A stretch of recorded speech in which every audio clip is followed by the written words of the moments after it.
பாருங்கள் பிரண்டை செய்யறதுக்கு பாருங்கள் ஒரு கையில் பிரண்டை எடுத்துக்கோங்க. பிரண்டை ஊறுகாய் செய்யறதுக்கு அதுக்கு பிறகு காரத்துக்கு வரமிளகா காரம் கொஞ்சம் சுருட்டு இருந்தால் நல்லா இருக்காது. ஒரு 10 மிளகாய்க்கு மேலே எடுத்துக்கோம். ஒரு 10 பல் பூண்டு, ஒரு துண்டு இஞ்சி, ஒரு லெமன் சைஸ் புளி எடுத்து வச்சுருக்கோம்.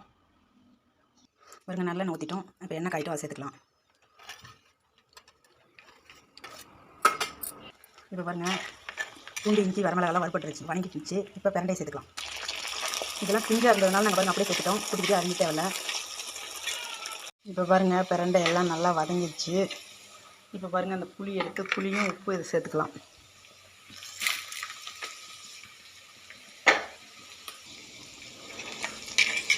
இப்போ பாருங்கள் நல்லா வதங்கிடுச்சு. இப்போ ஆற வச்சு இப்போ மிக்சியில் அரைச்சிட்டு வந்துடலாம். பிரண்டையை பாருங்கள் வணக்கினதுமே அந்த எண்ணெயை சேர்த்து இப்போ பாருங்கள் அரைச்சிட்டோம்.